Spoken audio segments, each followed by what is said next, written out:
কাশ্মীরের পেহেলগামে জঙ্গি হামলায় নিহত ভারতীয়দের স্মরণে এক অনন্য উদ্যোগ দেখা গেল মহেশতলায়। মহেশতলা ম্যারাথনের উদ্যোগে ডাকঘর কালী মন্দিরের সামনে অনুষ্ঠিত হলো এক সম্প্রীতির অনুষ্ঠান, যেখানে হিন্দু ও মুসলিম সম্প্রদায়ের মানুষ কাঁধে কাঁধ মিলিয়ে শান্তির বার্তা দিলেন।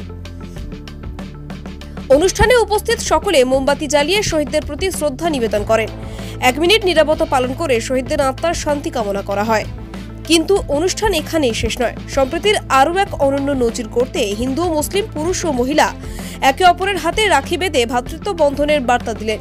এই উদ্যোগ ছিল শান্তির বার্তা ছড়িয়ে দেওয়ার এক আবেগঘন প্রয়াস। মহেশতলা ম্যারাথনের আয়োজকরা জানান, কাশ্মীরে ঘটে যাওয়া নির্মম হামলার সমস্ত ভারতীয়দের হৃদয়ে গভীর ক্ষত তৈরি করেছে। সে ক্ষতর মধ্যে দিয়ে তারা আজ সম্প্রীতির এই দৃঢ় বন্ধন গড়ে তুলতে চেয়েছেন। এই দিনে তারা জাতি, বর্ণ, ধর্ম নির্বিশেষে দেশবাসীকে ঐক্যবদ্ধ থাকার আহ্বান জানান। স্থানীয় বাসিন্দাদের মধ্যে অনুষ্ঠান ঘিরে যথেষ্ট উদ্দীপনা দেখা যায়। তারা জানান, এমন উদ্যোগ আজকের সময়ে অন্তত প্রয়োজনীয়, যেখানে বিভাজনের রাজনীতির মধ্যেও ভালোবাসা ও সম্প্রীতির বাতাস বইতে পারে। দেশের কঠিন সময়ে মহেশতলার এই মানবিক ছবি যেন আবারও প্রমাণ করল ঐক্যই শান্তি, সম্প্রীতির ভবিষ্যৎ। ঘটেছে কাশ্মীরের বুকে নক্কারজনক ঘটনা। 27 জন ভারতীয় মারা গেছেন। সেই 27 জন ভারতীয়, তারা কেউ আমাদের দাদা, কেউ আমাদের ভাই, অবশ্যই ভারতীয়, এবং তাদের যেভাবে হত্যা করা হয়েছে তার বিরুদ্ধে আমরা আমাদের ঘৃণা জানাবার জন্য এবং যারা মারা গেছেন তাদের প্রতি আমাদের শ্রদ্ধা জানাবার জন্য আজকে এই অনুষ্ঠান আমরা করেছিলাম।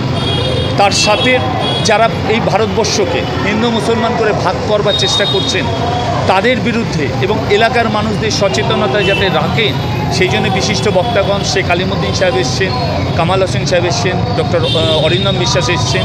প্রত্যেকে এসে তাদের মতামতটা জানিয়ে গেছেন এখানে যে আর যাই হোক, তোমরা হিন্দু মুসলমান করে ভারতবর্ষকে ভাগ করতে পারবে না।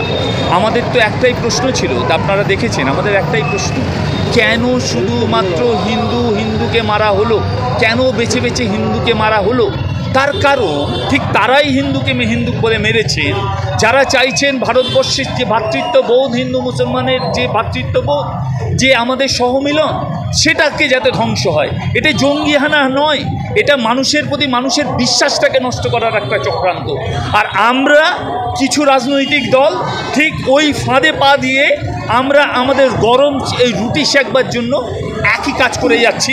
ভারতবর্ষটাকে দুটো সম্প্রদায়ের ভিতর ভাগাভাগির চেষ্টা করছি। আসলে তো তা নয়। হিন্দুকে মারা হয়েছে তার কারণ ঠিক এই কারণেই যে হিন্দুরা যাতে ভাবে যে মুসলমানরা আমাদের মধ্যে, তাই কি হয়েছে। ঠিক একইভাবে গুজরাটে কিংবা উত্তরপ্রদেশে কিংবা আপনি মধ্যপ্রদেশে দেখবেন মুসলমানদের ফ্রিজের ভিতরে কি মাংস আছে দেখে মুসলমানদের মারা হয়েছে। একইভাবে সেখানেই কিন্তু কলমা পড়তে বলা হয়নি কিংবা আমাদের বেদ থেকে কোনো বাক্য বলতে বলা হয়নি বটে, তাদেরও পোশাক খুলে পড়তে বলা হয়নি বটে, কিন্তু তাদেরও নাম ধরে ধরে পিটিয়ে হত্যা করা হয়েছে। সুতরাং যারা ধর্ম নিয়ে খেলা করে, যারা ধর্মকে ব্যবহার করতে চাইছে রাজনৈতিকভাবে, ঠিক তারাই কখনো মুসলমানদের হত্যা করছে, কখনো হিন্দুদের হত্যা করছে। সাধারণ ভারতবাসীকে রাজনৈতিক নেতাদের এই প্ররোচনায় যাতে পা না দেয়, ঠিক সেই জন্য সচেতনতা বৃদ্ধি করার জন্য আজকে মহেশতলা ম্যারাথনের পক্ষ থেকে আমরা এই প্রোগ্রাম করেছি। আপনারা দেখেছেন প্রচুর মুসলিম মহিলারা এসছেন, হিন্দু মহিলারা তো আছেন, আমার মুসলিম দাদা, ভাই, বন্ধু বান্ধব সবাই এসছেন, আমরা এক আছি। মহেশতলা থেকে শেখ সাইফুদ্দিনের রিপোর্ট, টিএন নিউজ বাংলা।